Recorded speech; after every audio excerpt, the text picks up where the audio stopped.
Cordiais saudações, meu nome é Fernando, bem-vindos ao meu canal. E hoje eu vou falar um pouquinho sobre Epicuro. Epicuro ele nasceu no ano 341 a.C. e morreu no ano 270. Eu li no livro da editora Abril que ele morreu com 72 anos, mas pelos meus cálculos ele morreu com 71 anos. Mas enfim, né? Ele nasceu em Samos. Seus pais, ou pelo menos seu pai, que se chamava Néocles, era ateniense e foi um dos colonos de Samos. E por isso, claro, o menino, né, o Epicuro, nasceu em Samos. Sua mãe, Quiréstrata, era adivinha, feiticeira, e ela esconjurava doenças, demônios e fazia arte divinatória. E quando criança, Epicuro acompanhava a mãe e aprendeu as fórmulas, e aí ele pôde ver a crendice, as superstições dos homens. Quando ele tinha 14 anos, foi enviado à escola e um professor citou um verso de Hesíodo que diz que tudo tinha vindo, se originado do caos, e Epicuro perguntou de onde o caos tinha se originado. E aí começa a carreira filosófica de Epicuro. Sim, o pai de Epicuro foi mestre em escola, isso é, foi professor, né? Epicuro também foi professor, mas ele frequentou, né, filósofos, ele foi aluno de Nausífanes, ou pelo menos ouviu algumas aulas de Nausífanes, e Nausífanes tinha sido discípulo de Demócrito, né? Demócrito de Abdera. E Epicuro foi também professor, imitando, né, seu pai na profissão. E em 306 a.C. ele funda, né, os jardins, seus jardins, que seria a sua escola, né? Os jardins de Epicuro. E esses jardins, assim, a escola de Epicuro era diferente das outras escolas. Epicuro ele ensinava ao ar livre, mas ele não tinha um auditório onde os alunos se reuniam. Na verdade, os jardins de Epicuro ele se reunia com poucos amigos, então eram ele, não se pode dizer que eram aulas, mas era um convívio entre amigos. Então, uma hora Epicuro estava com 2, 3 amigos aqui, outra hora estava com cinco amigos ali, enfim, né? Então o dia todo ele passava filosofando, sempre com poucos amigos ao redor, mas ele tinha tempo para todos. E E, e esses jardins, né, não eram bem os jardins, porque Cícero, lá no século I a.C., ele que foi um admirador de Epicuro, ele vai dizer que esse jardim seria, ele usou o latim horticuli. Então esse horticuli quer dizer, não, uma pequena horta, então seria um sítio onde Epicuro vivia das rendas do que ele plantava ali no sítio. Bom, então Epicuro tinha um caráter bondoso, né? Era uma pessoa afável, muito amável, e prezava a amizade. Então a sua filosofia, apesar de ser uma filosofia materialista, né, apesar de ser uma filosofia materialista, Epicuro ele vai beber, né, nos seus predecessores, embora ele negue isso. Ele vai falar dos átomos e tal. E assim, é interessante a filosofia do Epicuro, porque ele vai falar da prolepsis. O que é a prolepsis? A prolepsis é a antecipação, né? Então, por exemplo, quando eu falo gato, na sua mente, na sua imaginação, vem um gato. Por quê? Porque você que está me assistindo, você já viu um gato. Então você tem a imagem de um gato na sua mente. Você tem a imagem de um gato em sua mente. Por quê? Porque isso é antecipação. Então, por que tem essa antecipação na sua mente? Porque você já viu gatos, né? Então essas figuras de gatos ficaram armazenadas na sua mente. Então quando alguém fala gato, na sua mente já vem a imagem do gato. É a antecipação dos, é a antecipação daquele ser real na sua imaginação. Isso é a prolepsis. E por isso nós sabemos que as coisas são reais. Mas também tem um outro tipo de juízo, né, que não advém propriamente da prolepsis. E aí Epicuro vai dizer o seguinte, que entre os átomos há espaços vazios, né, há espaços vazios entre os átomos. E aí quer dizer, ele diz que não, ele não pode dizer que aprova sobre isso, mas ele diz assim que entre rochas, né, a água flui entre as rochas e que isso parece ser verossímil porque no calor, o calor atravessa, né, as rochas e o frio também atravessa as rochas. Então é muito provável que entre os átomos existam espaços vazios, né, que é um juízo que realmente parece verdadeiro. Então a gente teria que aceitar como verdade diante dessas, digamos, evidências.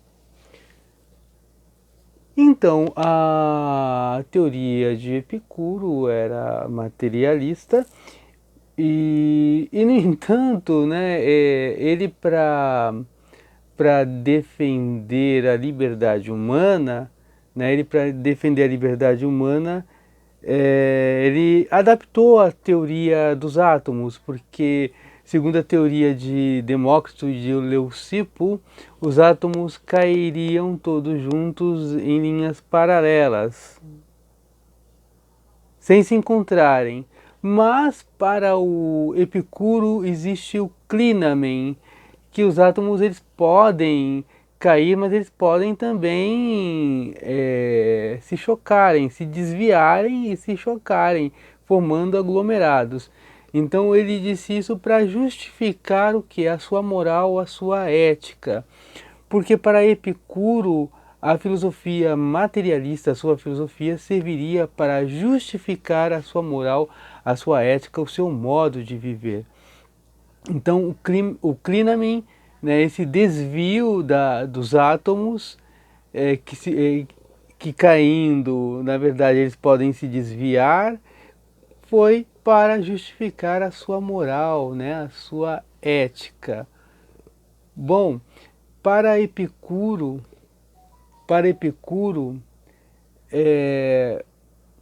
a filosofia era a ciência da felicidade, né? Da amizade, da felicidade. Então Epicuro reuniu grandes amigos ao redor de si, teve muitos amigos. Numa crise de fome que passou ali em Atenas, ele pôde socorrer seus amigos, alimentar, ele não deixou ninguém passar fome. Ele se alimentava parcamente, né, com água, com pão. Então ele não era nenhum hedonista, né, como muita gente pensa ou que aprendeu de forma errada. Epicuro não foi um hedonista. Ele queria apenas ter os prazeres simples da vida e evitar a dor, né? E a sua filosofia era a filosofia, repito, né? Eu já disse isso, mas eu vou repetir. É a filosofia da felicidade, a busca da felicidade, como viver bem, né? Então a sua moral está na arte de viver bem, né? E a amizade para ele era um bem. E ele teve um amigo que é o Metrodoro de Lampsaco, né? Ele foi Metrodoro de Lampsaco, e esse Metrodoro, desde que encontrou Epicuro, nunca mais se separou dele, a não ser em algumas viagens, né? Metrodoro morreu 7 anos antes de Epicuro, né? Ele morreu 7 anos antes de Epicuro, então ele morreu no ano 277 antes de Cristo. Epicuro morreu no ano 270. Então, Metrodoro nunca se separou de Epicuro. Cícero vai chamar o Metrodoro de um quase Epicuro. E Epicuro queria legar para ele, né, os seus jardins, mas ele faleceu bem antes. E Metrodoro deixou filhos que Epicuro cuidou dos filhos do Metrodoro, né? Existe um busto lá no Louvre, né, que é um busto de Epicuro de dupla face. E nesse busto está o rosto do Epicuro na frente e atrás o rosto de Metrodoro, né, como se Epicuro se dividisse em dois, né? É aquela coisa também dita por Montaigne sobre o seu amigo Etienne de Boissy, séculos e séculos depois, né? Eu era ele era eu, né? Aquela coisa que o amigo é um alter ego, enfim. E Metrodoro foi o alter ego, de fato, do Epicuro. Bom, Epicuro, no dia da sua morte, escreveu uma carta para Idomeneu, pedindo para que Idomeneu cuidasse dos filhos de Metrodoro. Ele legou a escola a Hermodoro, e, e Epicuro escreveu, segundo Diógenes Laércio, ele escreveu cerca de 300 tratados. O seu livro sobre a natureza tinha 37 livros. Diógenes Laércio reproduziu a carta a Heródoto, carta a Meneceu, que é a carta sobre a felicidade, e uma outra carta, que é a carta a Pitocles, né? A Pitocles. Essas cartas foram reproduzidas por Diógenes Laércio. Bom, Epicuro não se preocupava, né, com a política, ele se preocupava com o bem viver, com o bem-estar, né, com seu bem-estar, apenas com sua escola ali nos jardins. Ele não se preocupava com o mundo externo, o que estava acontecendo na política, nem nada. Até porque a Grécia tinha perdido a sua liberdade, né, os estados da Grécia tinham perdido sua liberdade, então já não havia mais democracia. Então, na verdade, não é que Epicuro e os epicuristas tinham se desinteressado da política, é porque não havia liberdade política mesmo. Então a escola acabou, né, sofrendo essa influência de não se preocupar com os assuntos públicos e viver somente dos assuntos privados, né? Então Epicuro não se preocupava porque, né, não só a sua escola, mas todas as escolas tinham passado por isso, né, por causa que os estados da Grécia deixaram de ser independentes, perderam a democracia.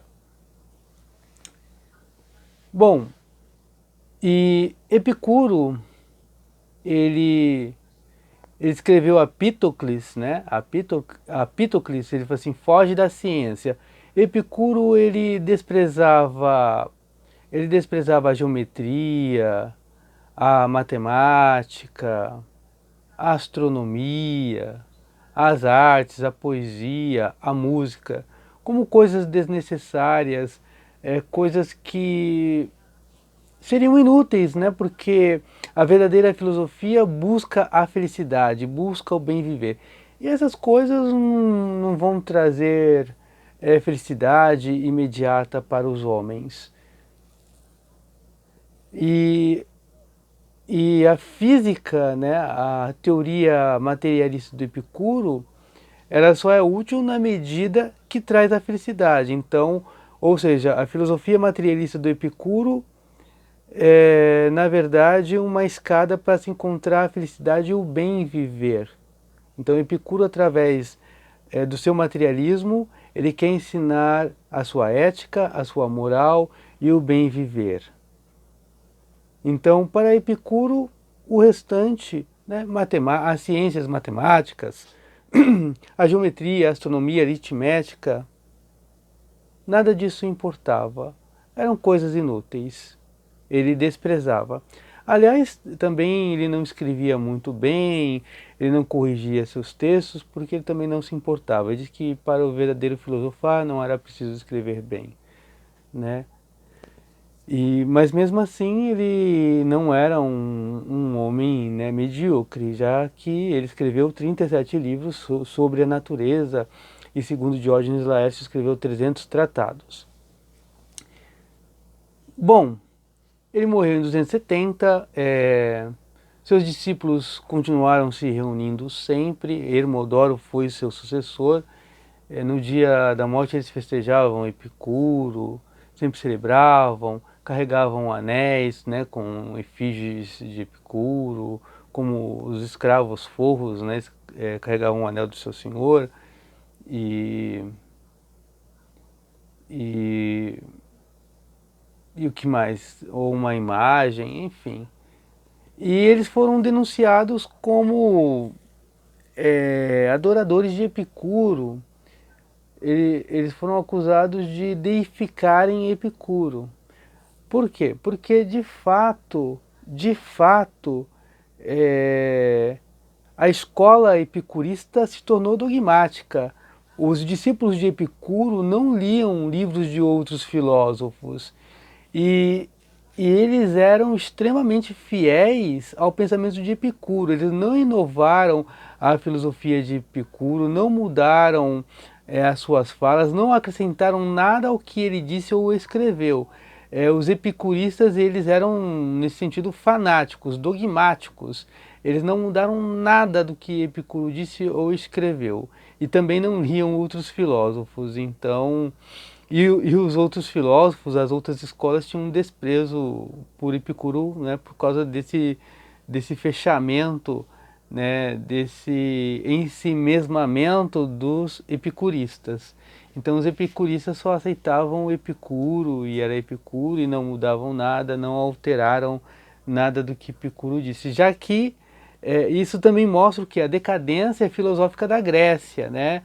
Porque os gregos sempre foram audazes, eles não respeitavam um mestre porque eram mestres, eles respeitavam sim os mestres, mas se achavam que os mestres tinham errado em alguma coisa, eles corrigiam o mestre e criavam suas próprias escolas. Sempre foi assim, ou melhor, tinha sido assim na Grécia até pouco tempo antes de Epicuro, né? Um exemplo disso foi Sócrates, ou foi Aristóteles, que discordou de Platão, né?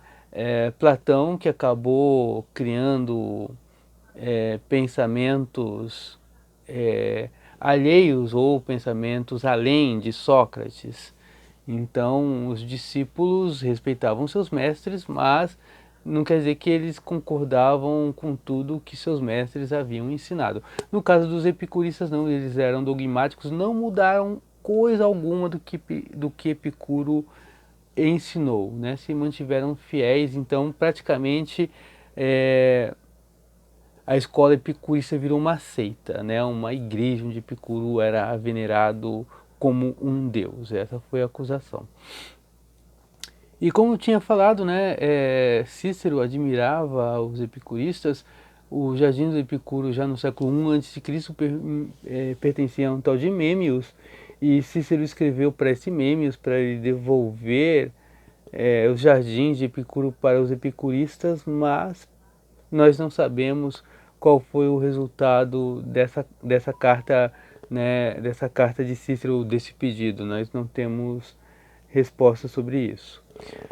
Bom, então essa foi, né, a minha resenha aí sobre a vida e a obra de Epicuro, né? Se você gostou, deixa aí um joinha, isso ajuda o canal a crescer. Se é a primeira vez que você apareceu aqui, seja bem-vindo, seja bem-vinda. Se inscreva no canal caso tenha gostado, aperte o sino de notificações para ser avisado de novos conteúdos.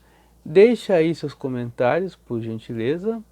Quero saber o que você pensou, se você gostou desse vídeo, né? Sugestões de vídeo também aceito. E se puder compartilhar, compartilhe com seus amigos. E até o próximo vídeo e fui!